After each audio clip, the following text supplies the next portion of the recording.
be reminded of some of the important principles. And then we're going to have a look at some of the warning signs. So what are some of the red flags? What are some of the things that you could possibly see in your loved one that could indicate to you that something is not right? And then lastly, we're also going to have a look at some of the practical ways in which we can try and prevent this from happening, or if we do see it, how we can intervene. So yeah, let's start with relapse. What is relapse? So obviously for all of us that have loved ones in treatment, relapse is not something really that we want to think about. You know, we'd like for our loved ones to come into treatment, and when they leave, everything is great and fine.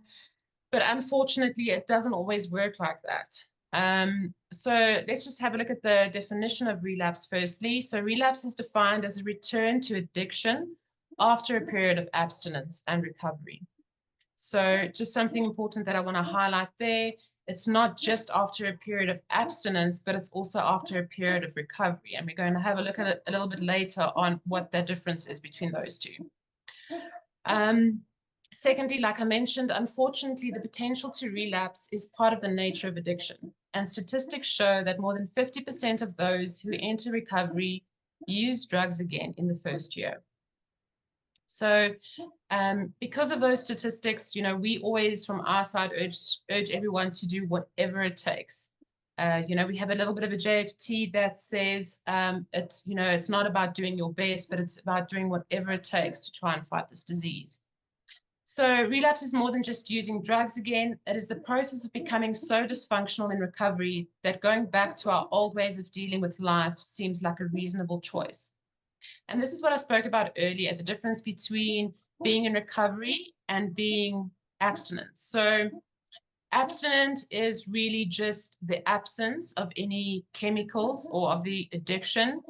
But recovery is about a lifestyle. It's about adapting a completely new lifestyle, and a lifestyle that's different to addiction. So that has to do with behaviors. It has to do with the way we think, the way we deal with emotions, a whole lot of stuff. If we simply just take the drugs away, but we continue living life the same way that we did, one often gets to the place of, well, what's the use? You know, I might as well just go back to using again. And that's the importance of adapting a new lifestyle. Sorry, Kate, I just want to check. Can you hear the dogs barking in the background? Sorry, the neighbors' dogs seem to be making quite a noise. Yeah, we can, but it's not interfering. Okay, sorry about that. Right, next slide, please, Kate. Okay, so the relapse process is a lot like knocking over a line of dominoes. And I'm sure you all have that mental image about, you know, a line of dominoes or a little pattern of dominoes. And once you hit the first one, it kind of creates a bit of a chain effect. So the first domino hits the second, which hits the third, and soon a chain reaction starts that throws us in the vicious cycle of addiction. We need to be aware of the first domino that hits us, the first problem that is usually our inability to cope or manage our emotions in recovery. If we are not aware and fail to use the program to address these initial problems, by the time the last domino falls, our problems have accumulated, and naturally we revert to our habitual way to deal with them, which is to go back to using. So it's not about the last domino, it's about that very first domino. That's where we need to start addressing the problem. Or if we miss the first domino, try and address it as soon as possible, you know, maybe the second or third domino. So the progression of problems that lead to relapse is called the relapse process. Each individual problem in the sequence is called a relapse warning sign. So we're going to have a little bit of a closer look at that too. It's important to remember that we don't relapse because of the last problem in the sequence. We start using drugs because of the cumulative weight of the problem that we failed to address. Thank you, Kate.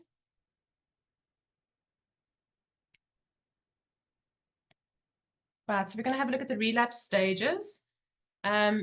So as I mentioned earlier, your loved one isn't going to be perfectly fine today, and tomorrow they're back to using. There's going to be signs along the way, and there's going to be a process. It's not something that just happens overnight. So the stages of relapse. Relapse is a process and typically goes through 3 phases. In addiction, a relapse begins long before we physically use drugs again. The relapse process goes through emotional and mental phases before we finally find ourselves in a place where we return to active using. Knowledge of this information aims to raise awareness of where one is in the process so that recovery tools can be used to prevent return to addictive use. Recovery from the disease of addiction, like any other chronic illness, is a daily affair. Again, that speaks about this lifestyle, this new lifestyle we need to adapt. If we don't take the right measures to address our recovery on a daily basis, if we don't adjust our lifestyle in accordance with the requirements of our disease, then we are bound to go back to using, because that is how we have learned to cope with life.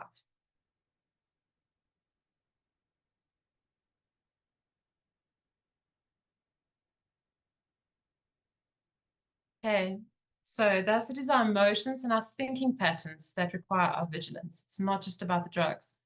If we hope to maintain our recovery, if we become aware that our attitudes and our feelings are slipping back to our old and destructive ways, we can take healthy actions and employ coping mechanisms and recovery tools to stop the process from resulting into a final physical relapse. Okay, so that's the importance of learning about these stages, so that we can recognize some of the symptoms, some of the characteristics, and that we can do something about it.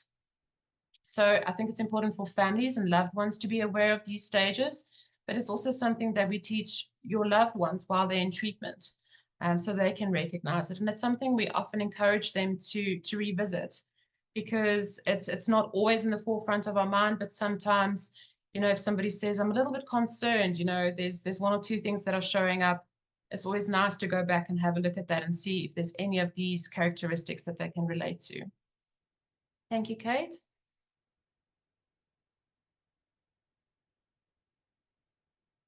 Right, so this is just a brief summary, but we're going to look at them in more detail. So there are your 3 different stages. The first one is an emotional relapse, the second one a mental relapse, and then lastly the physical relapse. So the emotional relapse, during that stage, one's not necessarily actively thinking about using, but that has a lot to do with our inability to deal with our emotions.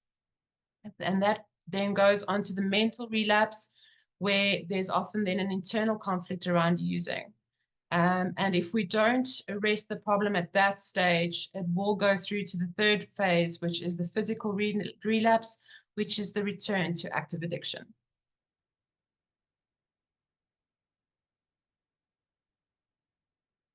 Okay, so if we have a close look at the emotional relapse, as mentioned, during this phase, one is not thinking about using, but our emotions and our feelings are setting us up to do so.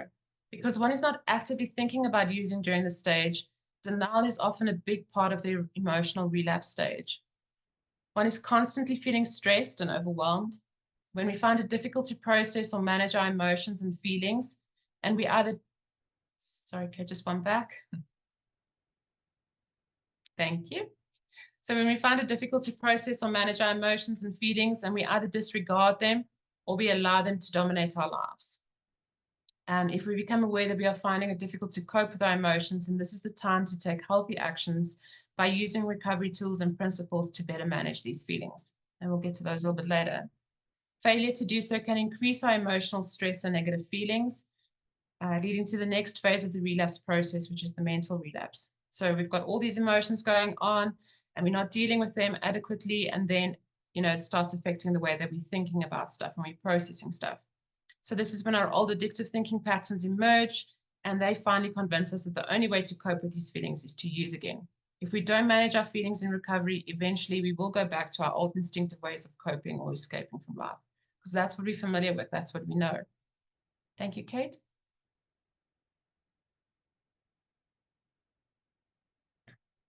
Right, so some of the signs that you can perhaps look out for, that might be an indication that, you know, your loved one is perhaps in this phase of relapse, is firstly, bottling up our emotions. So when they're not speaking about their emotions, they're not speaking about what's going on for them. When they're feeling emotionally overwhelmed. So again, you know, life is going to happen, and your loved one is going to have emotions, and, you know, they're going to struggle with emotions, but it's when it becomes so overwhelming and they can't deal with it and they're not dealing with it constructively. Feeling constantly stressed. So stress is part of everyday life, but again, just feeling constantly stressed, not being able to deal with it or cope with it. Focusing on others. So that would either be projecting onto others, not talking about themselves, but always talking about other people. It's often something we do see in treatment. People not speaking about their own issues and their own problems, but rather focusing on other people. The next one is anxiety, intolerance. So when they become a bit intolerant of people around them, of situations, anger and frustration. Defensiveness is quite a big one. So, you know, when you go back to that place of where you feel you need to walk on eggshells because your loved one is so defensive and you can't speak to them, and everything you say, they just kind of throw back at you or an argument follows. Mood swings, I'm sure that's something you're all familiar with. Isolation. Isolation is a big warning sign when it comes to addiction. Isolation is often a breeding ground for addiction. Not asking for help. So they're going through all of the stuff, but they're not speaking to anyone. The next one, not going to meetings, or alternatively going to meetings, but not sharing. And then poor eating habits, poor sleeping habits. Thank you, Kate. So the next phase, again, so we're not dealing with these emotions, and then it starts affecting our thinking. In the mental relapse, there's a war going on in one's mind. The addict part wants to use, but the recovery part doesn't.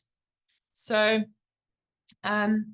yes, often, you know, either the last relapse is really fresh in our minds, or even maybe treatment, maybe some of the consequences are really fresh in our minds. So that side of us is trying to convince us not to use, not to go back to the addictive thinking.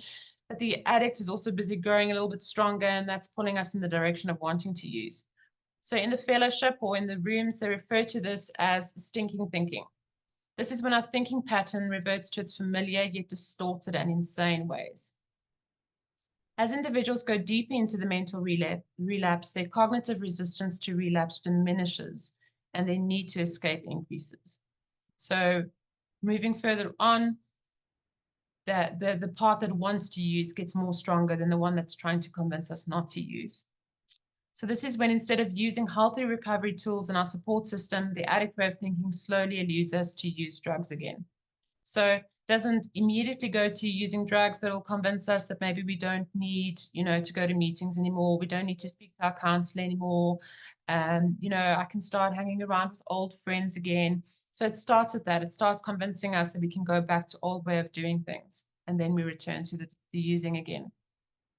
If we recognize that our thinking is reverting to its old ways, then this is the time that we still have the power to act by employing recovery measures to prevent a final relapse. Again, it's not too late. It hasn't gone to the final phase yet, so we can still intervene. This is when we need to ask for help and use the tools and the support our fellowship offers to draw us back into the recovery mode. Or this is when you need to say to your loved one, I'm really concerned. What can we do? What do we need to change? How can we possibly help and support? It is imperative that we take the right recovery actions during the mental relapse. The alternative is that we give into our addictive thinking, which leads to the final stage, which is physically using drugs again. So I am referring to physically using drugs again. So when I refer to drugs, it's, you know, illicit substances, alcohol, pharmaceuticals, or even some of our loved ones who are addicted to or have process addictions like gambling, eating disorders, those kind of things. So the signs that you can look out for is that your loved one is starting to think more about people, places, and things. So that's a big one. We often teach about people, places, and things. Those are the triggers. Those are the things we need to stay away from. So when we say people, places, and things, it's those things that are associated with our past drug use or with that culture. They might also start to glamorize their past drug use. So not remembering the consequences, but only remembering the good times, which is the next point, minimizing the consequences. The next one is bargaining. So that can even look like, well, you know, I was addicted to cats, so alcohol was never a problem. Surely I can start using alcohol again. Or I've been fine for a while now. I've been clean for a year. So, maybe I can go back to just smoking weed on the odd occasion. It's that bargaining, looking for the gray areas. Next one is dishonesty, so lying to themselves and lying to you, hanging out with old using friends, fantasizing about using, thinking about relapsing. So, like I said, this is now further along in the process. So they're starting to consider using, and then even looking for relapse opportunities. So, my wife or my husband is away this weekend. I'm alone this weekend. If I use this weekend, nobody will know, that kind of thing. And then that also ties into the last one, which is planning the relapse. Thank you, Kate. Right, and that brings us to the last stage, which is the physical relapse. And that's what we call when they pick up again. So when we fail to manage our emotional stresses and are once again wrapped in our old insane thinking patterns, we will eventually fall victim to a physical relapse. In other words, we will use drugs again or return to the addictive behavior.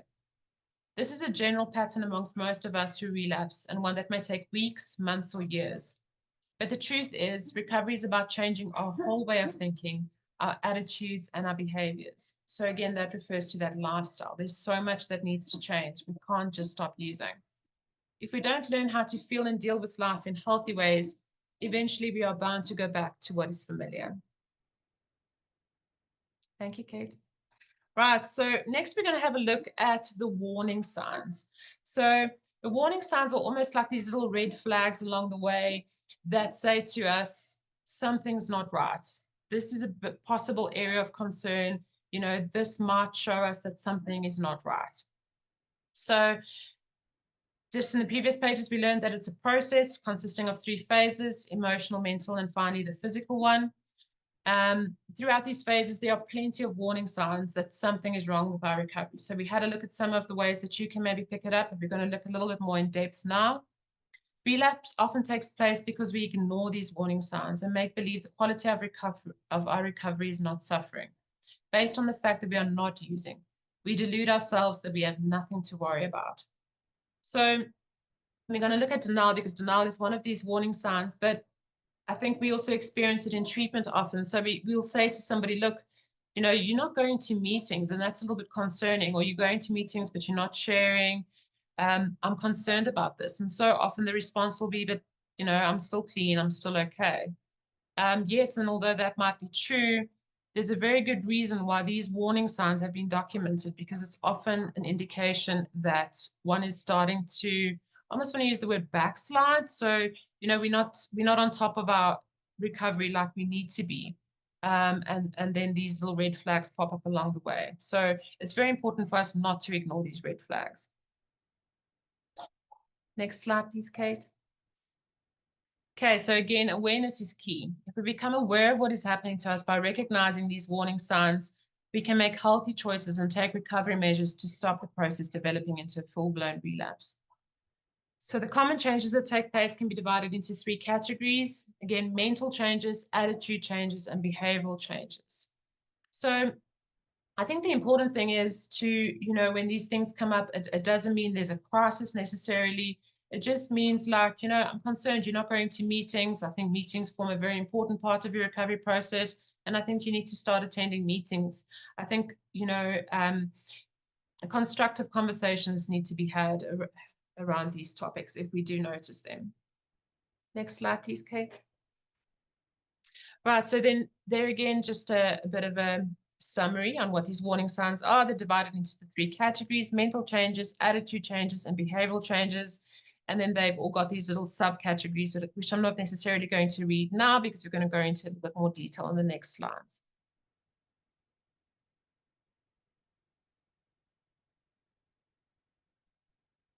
Right, so the first one in the mental changes is emotional confusion. So again, and you'll see a lot of this relates to the stages that we spoke about earlier in the presentation. So when we find ourselves emotionally at a loss on how to cope with the stress of everyday problems, This can be seen in the following ways.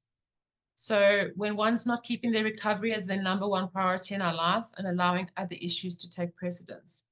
And I think sometimes this is quite a difficult concept to understand. We often say to people, your recovery needs to come first. And everything that you put in front of your recovery, you're definitely going to lose. So, if we say to somebody that's married or has children, your recovery needs to come before your marriage and before your children, sometimes it's a bit of a difficult concept. But the reality is, if we don't have that first, then everything else is going to suffer. I almost like to think of it as a foundation. Our recovery is the foundation on which we're building everything. So our relationships with our spouses, with our children, with, our work, our career, whatever, that's all built on this foundation of recovery. And that's why that needs to come first. So when we don't practice the principle of just for today in recovery life and wallow in the past or worry about the future. So I'm going to expand on that one just a little bit later. When we don't practice acceptance and tolerance in our daily affairs and start letting grievances fill our head. So it's often seen in like the smallest little things, kind of get on top of us. When we stop applying the principles and slogans of recovery to your daily affairs, and when we ignore problems, allowing them to build up. So the slogans is something we use here in treatment on a daily basis. Your loved one gets what we call a JFT, or just for today, every week. It's a little bit of a slogan they need to carry with them. And it's something that they need to remind themselves of on a daily basis, and something that they need to try and apply in the recovery process during that week.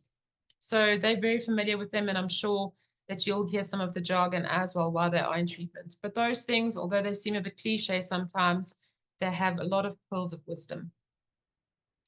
Next slide, please, Kate. Next one is extreme thinking. So when our thinking takes us to the extremes and we start to believe the program is not working for us, when we start to think drugs are the only way out and believe there is no way to turn and no way to solve our problems. This may show up in the following ways. So we think that no one in recovery understands us or can help us. We think our problems are too bad and too big and that they will never get sorted out.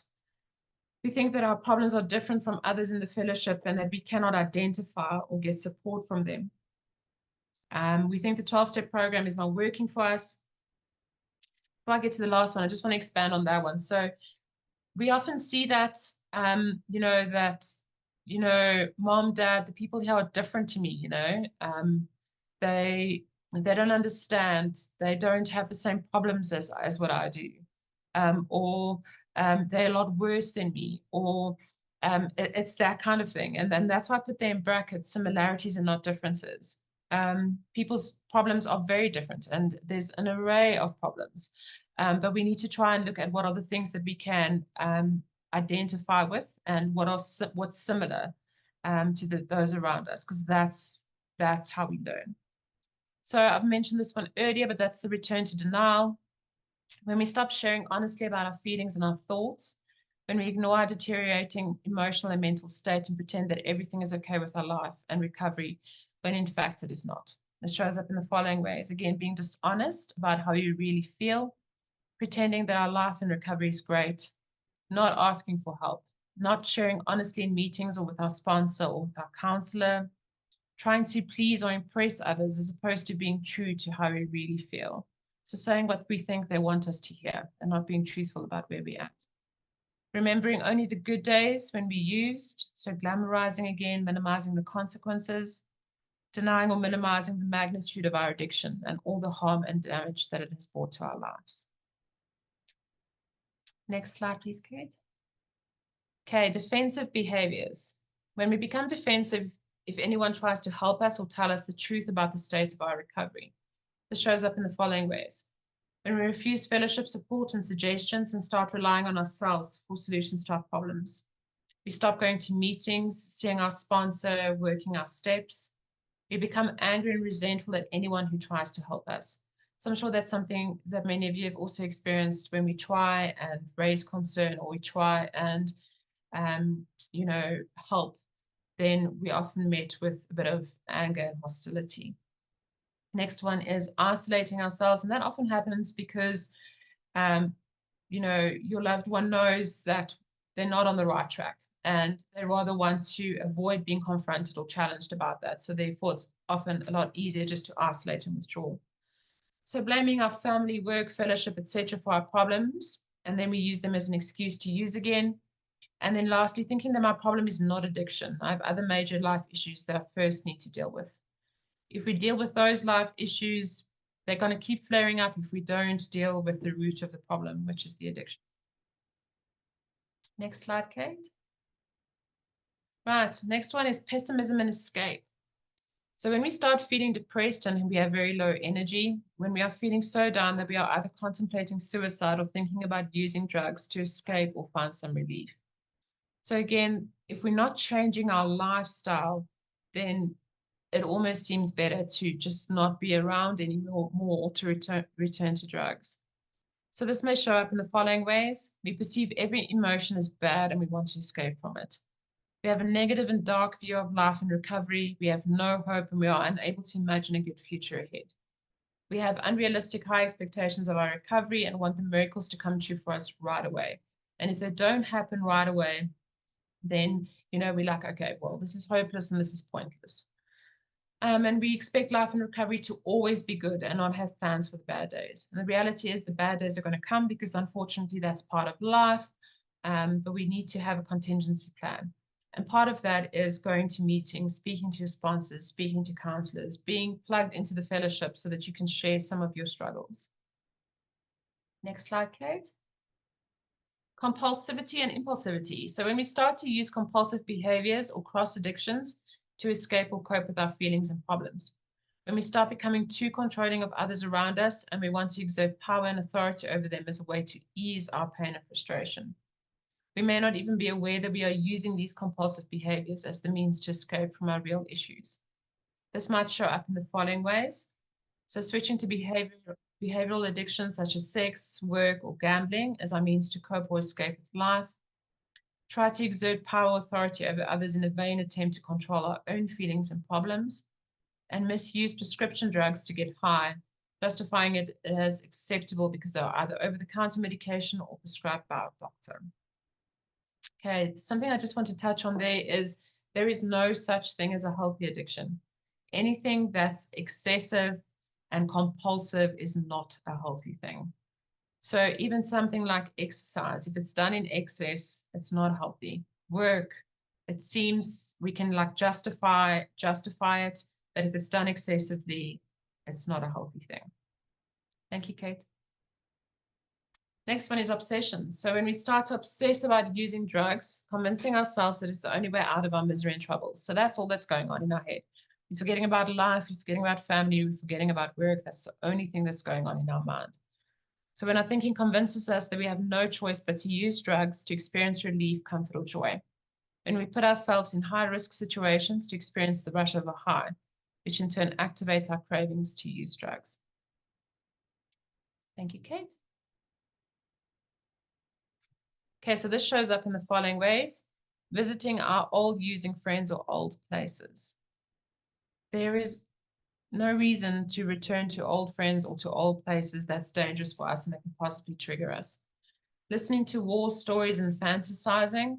So when we say war stories, that refers to, glamorizing the good old days, the happy memories and only focusing on that. Experimenting with controlled drug use, so trying to convince yourself that I can have one drink over the weekend. Switching to another type of substance under the illusion that only one particular drug was our problem. So for instance, if we believe that cocaine was my problem, so surely I can use medication that has addictive properties in it because that was never really my problem. And one of the important things that we learn, and we'll have a look at it later, is that part of this new lifestyle that we're adopting is complete abstinence of any mind mood-altering substances. Convincing ourselves that we are now cured or that we can now manage our control our drug use. Thinking that it is okay to use drugs under certain circumstances. For example, if a family member dies, if I lose my job, if my wife leaves me. That we refer to as reservations. So it's this little excuse that we have in our back pocket so that if this happens, that gives me a good enough reason to go back to using. Thinking an occasion entitles us to using. So for instance, weddings, birthdays, celebrations. Surely it's, it's my wedding. Why can't I have a glass of champagne? Something like that. Becoming jealous of people around us who can use drugs. Making excuses for taking drugs. So blaming it on people, places, and things that forced us to use drugs. So if you had the same boss as what I did, you'll definitely be using as well. Things like that. Thanks, Kate. Addictive thinking. So when our thinking convinces us that we have no option but to use drugs, that the other options are to go crazy or to commit suicide, and so we pick up drugs again. Our addictive thinking now back in full force, we rationalize using more since we have relapsed and think we might as well enjoy it for a while. The reality, of course, is that drugs never relieve our problems, but compound them, so making life even more difficult. That's never a solution, but our addictive thinking convinces us that it is a solution. Okay, and then we go to the attitude changes. So the first one there is self-reliance. So thinking that I can recover by myself, I don't need help with the fellowship. And often that's also, I don't need to listen to what I learned at Changes. I've got this, I can do this by myself. It's a saying we often hear, I've got this. And when we hear that, it's a bit of a red flag.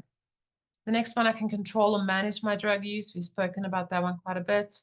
The belief that the program is not working for me, there must be another way to recover. And often trying to convince you that, the 12 steps don't work, that that's what they're teaching. It's what they believe. It's not the truth.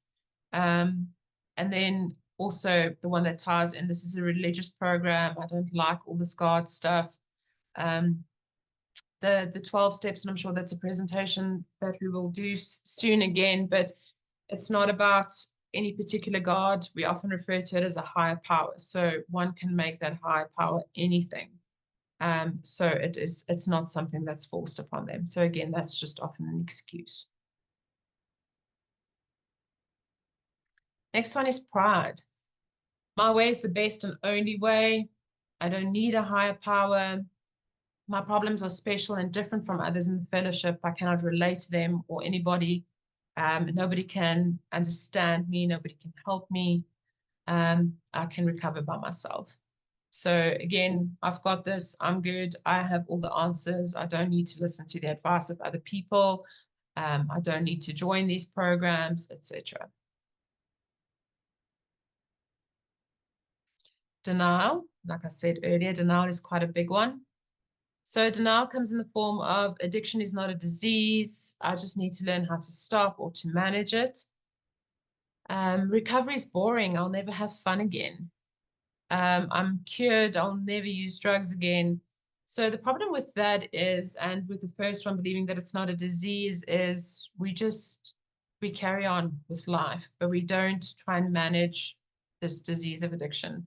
So we don't practice some of the coping mechanisms that we've learned and the important relapse prevention tools that we've learned. Believing that I'm not as bad as this or that person in the meeting and that I can manage my drug use. So we often say that comparison is something that keeps us in denial. If we, say, well, I used cocaine, I didn't use heroin, or, I'm addicted to pharmaceuticals. It's legal. It's not an illegal substance. My problem isn't that bad. The minute we start comparing and then minimizing our problems, we almost try and convince ourselves that we don't need the help. And again, my problem is a specific drug, so I can use all sorts of other substances. I enjoyed it when I was using drugs. I had fun with friends. So again, just focusing on the positive, not seeing the consequences. I don't know what my family or fellowship are talking about. My recovery is fine. So when we bring up some of these concerns, just refusing to have a look at it even, that's a dangerous place to be.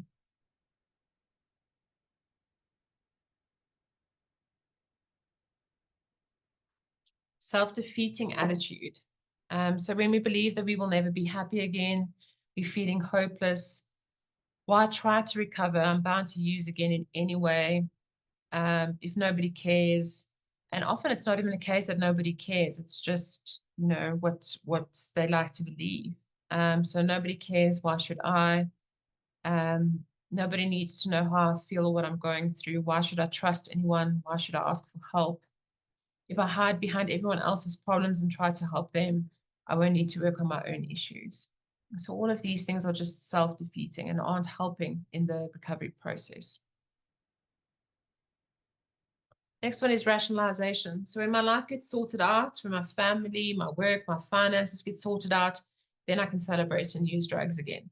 So all these consequences that I've experienced, I just need to get all of that back on track, and then I can pick up again. Or I've been good in recovery. I deserve a break.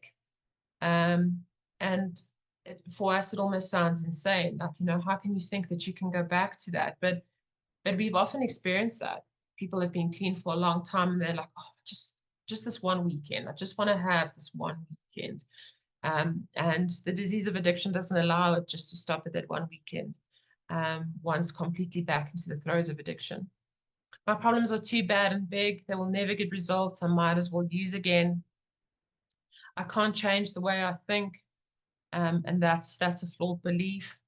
If I move, if I change my job, etc., then I can manage my drug use. It's very similar to the first one. I'm depressed and drugs will make me feel better. So looking for excuses that almost seem plausible, but they're not. They're really just a big lie that we're trying to tell ourselves is around us.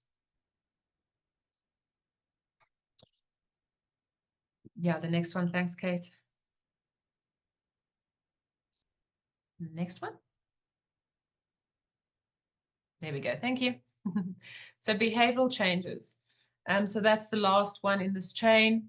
In addition to changes in our thinking and our attitudes in recovery that can lead us to relapse, there are certain changes in our behaviors that we need to be aware of. So we're suffering from a chronic disease that requires our daily care and attention.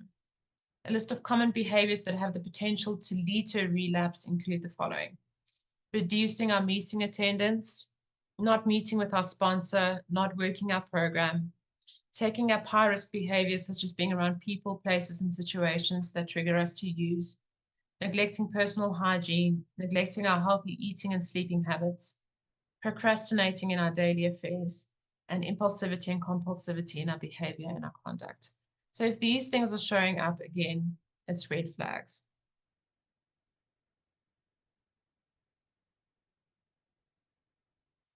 Right, so the next section that I want to have a look at is some of the prevention tools. So when it comes to relapse prevention, there's quite a lot that it encompasses. But the ones that I've decided just to bring into this presentation are some of the concepts and the principles that your loved one is learning about and that they might have spoken about. And I just think it's important principles to understand for us that are supporting somebody in recovery. So the first one is never cured. Fundamentally, we need to accept that it will never be safe for us to use any mind or mood-altering substances again.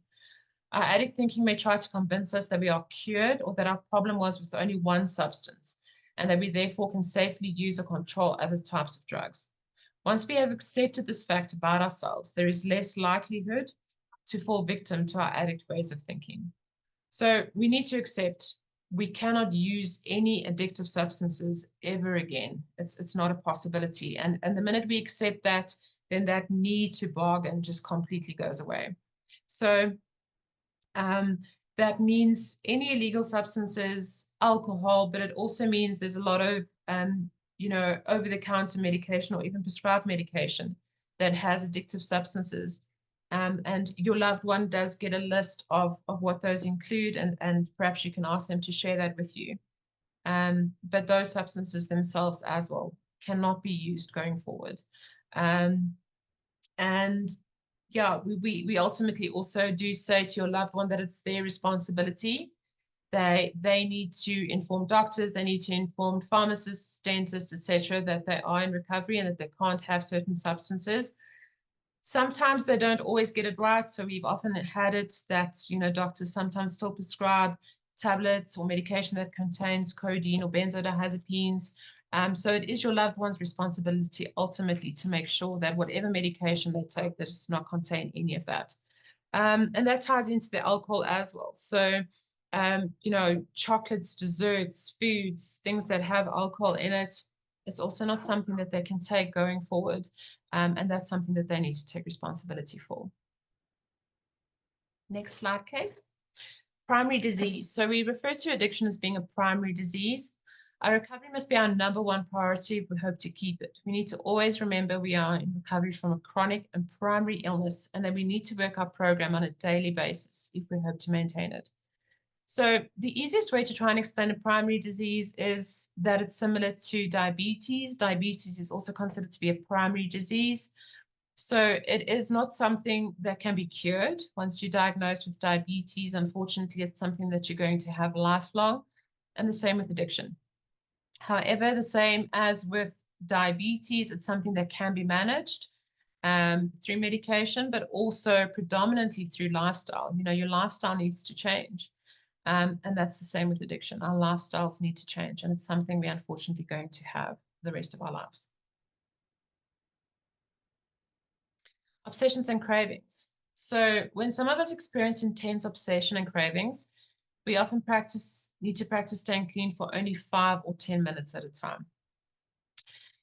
So when your loved one is experiencing cravings, you know, we often say to them, you need to be able to speak to, you know, your loved one about it. So whether it's your parents, whether it's a spouse, whether it's whoever's part of your support group, you need to be able to speak to them about having cravings.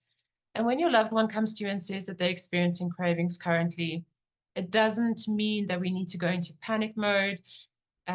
We need to try and see how we can possibly support them. One of the ways we can do that is to encourage them to call their sponsor, to talk to a recovery friend, and to share how they're feeling, or to help somebody else in recovery. So we're going to get a little bit to that a little bit later.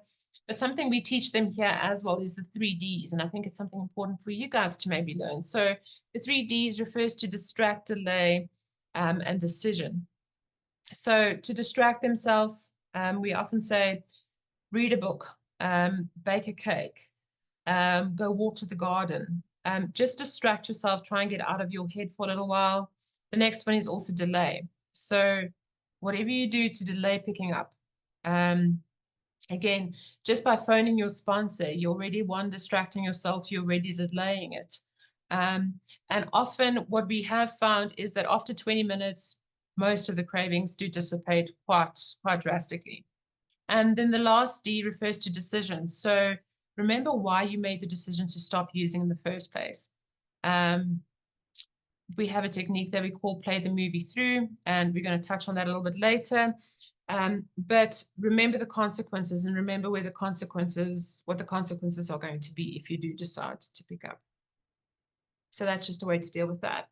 High-risk situations. So putting ourselves in the presence of drugs, drug users, or places where we used or bought drugs is bound to trigger us and activate our cravings. So again, avoid people, places, things associated with your using or with a culture of addiction. We need to prioritize our recovery, and this means refraining from certain activities. And sometimes that often also means avoiding emotionally stressful situations. If your loved one's not at a place where they can deal with that emotional overload, then sometimes they just need to avoid those situations, especially in early recovery.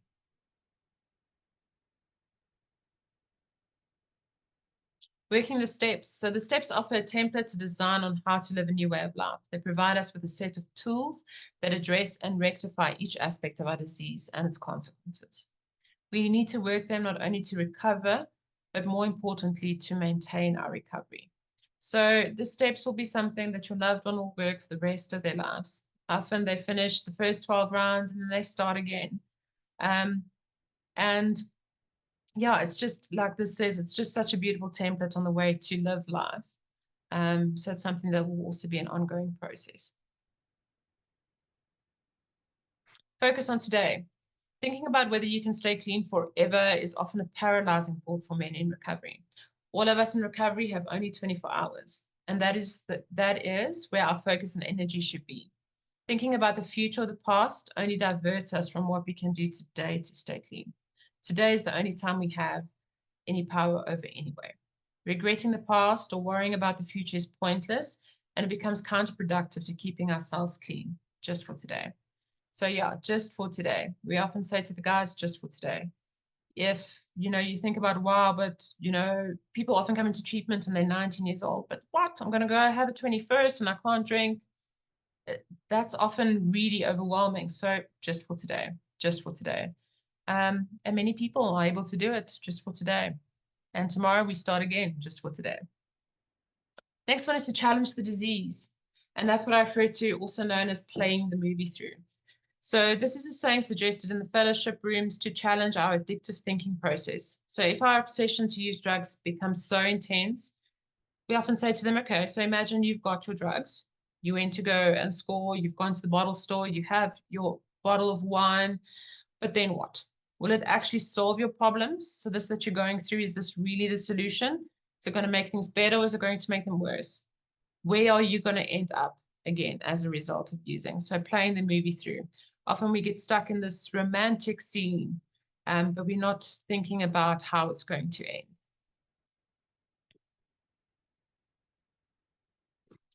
Right, living gratitude. A useful way to prevent a relapse and maintain our recovery is by practicing gratitude.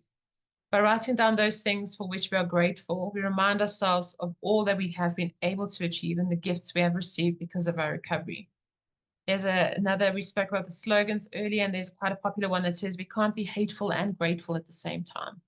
So if we remember everything that we have to be grateful for, it's really difficult sometimes to give that up.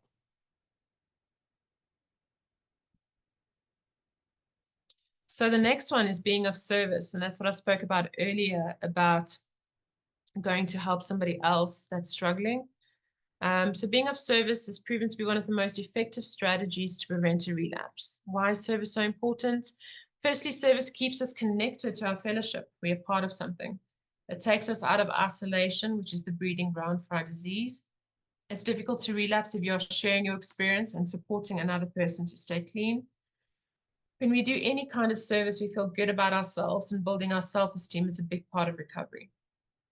When we do service, we no longer feel like outsiders, but as a valuable member of our fellowship. Again, we're part of something. Attending meetings and support groups.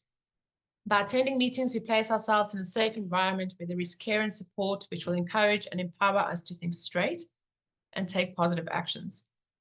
We also listen to the experience of others and what tools they used in the recovery. So the people there can relate. They can relate to possibly where we've been, but also our current struggles and how we're struggling to cope without our old coping mechanisms. Attending meetings is a way to confront our disease and come out of isolation. And often it's also a means of accountability. So, when people see you going through a difficult time, they say, hey, phone me, or I think you need to do this, and tomorrow they'll follow up with that. So it's a bit of a safety net, which works really well. Relapse prevention planning. So again, there's so much that we can cover under relapse prevention planning, but a relapse prevention plan teaches clients to prioritize their recovery through self-control and developing essential coping skills. These are all necessary to identify the early signs of relapse, which we spoke about already. In addition, they also help clients to better understand their addiction triggers and emotional states and the impact their mindset has on relapsing. And again, it's a means of accountability. So in the relapse prevention plan, one can cover, what's it going to look like when your loved one leaves? How often do they need to get tested? How their finances are going to be managed? How transport is possibly going to be managed? What are places that they need to avoid? What are people that they need to avoid? Things like that. So that's something that can all be discussed with your loved one as part of their relapse prevention plan. Right, so we covered quite a lot today.